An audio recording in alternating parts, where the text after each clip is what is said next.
Si tratta di un film altamente resistente ai graffi e ha la possibilità anche di essere rigenerato in caso di micrograffi, come ad esempio se utilizziamo una forchetta. In questo caso avremo della superficie rovinata che noi poi, grazie all'uso di una pezza, andremo a recuperare.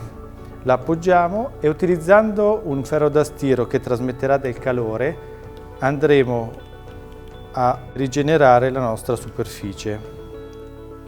Questa operazione durerà qualche secondo in modo tale che venga trasmesso il calore alla superficie stessa. Toglieremo il ferro da stiro e il panno e la superficie ritornerà come nuova.